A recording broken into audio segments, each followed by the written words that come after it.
All right, welcome folks. It's time to germinate peppers. I've done some prep work. I went ahead and put soil in all these cubes.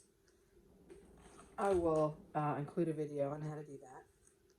The soil is moist. It is actually to the point where there's a little bit of space between the top of the soil and the plastic because I'm going to put seeds on it and add a little more soil. I have put the tags in. I have made the tags. I printed them in alphabetical order and I put them onto yellow tags. I'm going to color code this year. Yellow will be peppers. So I have almost 2 full trays here ready to go. And now I can take the seeds. Now the seeds, I have seeds that I grew out this year. I've got seeds from previous years. And I have some seeds that I purchased. And the good thing about doing this alphabetically is I can do it as I want. So I can take, say, my purchase seeds, these violet sparkles, right, which I think I already have one of, and I can open those. And I can go find the violet sparkle cube. And I can pull it up to where I'm at.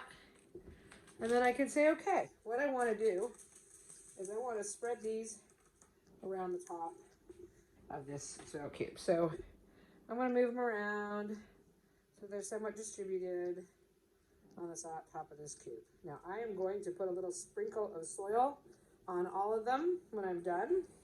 So I'm going to leave this like this and I'm going to say that one is done.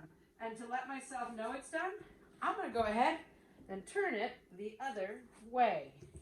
All right, now I can move on to the next one.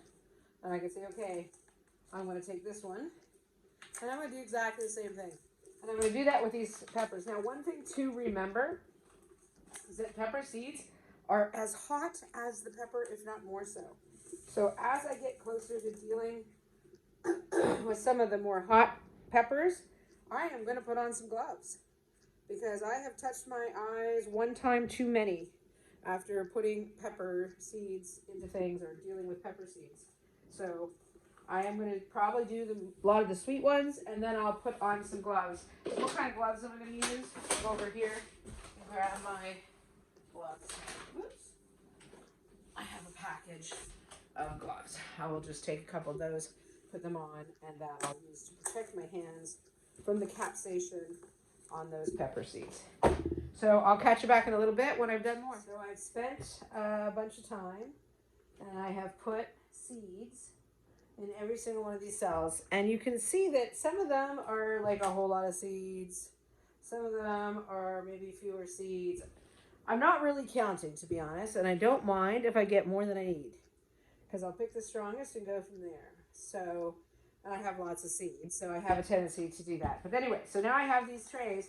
They're alphabetical, in alphabetical order. They've got all their seeds in it. So now I have a bag of the same soil mix that is in here that's moist. And I will just top up each one of these cells with some soil. Maybe give them a little pat down. You want to make sure you don't mix any soil from one container to the next. So I'm pretty deliberate about how I'm going to go about doing this. And one cell at a time, maybe. Just put a little bit of soil on top and, pat them down. And now they're ready. Once this is done, I will put them on those heat mats in the window. I will put a dome on them, and then it's just about keeping them moist so that they go and do what they want to do, which is to germinate and create lots of pepper plants for us to grow. So I'm just filling these up a little bit, making sure they are well done. Now it's very important to have these tags in here because you might try different methods that you're like, oh yeah, I'm just going to write on a piece of paper what I'm going to do. But chances are you're not going to remember, or something's going to happen and something's going to get mixed up. Each cell here is labeled. You could also label the plastic. It wouldn't be a bad idea to put a plastic tag on as well. So here I have this first tray ready to go.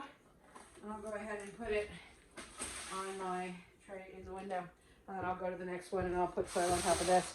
I'll be back in a little bit with the rest of the process. All right, so now they're in the window. They're on the heated pad. The heated pad is plugged in. The last thing I'm going to do is I'm going to put these dome lids on. Now the dome lids aren't about creating more light, they're about creating a moisture dome. Because you want moisture for these things to germinate. Now the soil is moist, but it's not like mud or anything. So what I also do is I take 1 big cup of water and put it in each tray. Now one thing you're going to find out really quickly when you do this is if you have any holes in the bottom of that tray. This tray at this point does not have any holes. This is a solid bottom tray because I want to keep a little bit of moisture in there because I want these plants to be moist to germinate. So I'm going to take this lid and I'm going to go ahead and put it on top of here. Now when I was telling you about the different types of tags to use, and I said these tags are good for the heights of the domes, this is why. If you notice, the tags are in there, but there's a decent seal of the dome to the tray, which means that, or to the containers. And what that does is it creates a nice little moisture seal. If those tags were really tall and were sticking way out and they were banging against the top of this dome, then you wouldn't have such a good seal. So sometimes those tall tags do that, and you have to kind of cut them down. So these tags, these tags are actually really good for helping for that issue. So here they are. The plants are good. These peppers are good. I'm going to leave them now. Every day I will be misting them, and I'll be checking on them, and I'll check on them, and we'll give you some updates along the way.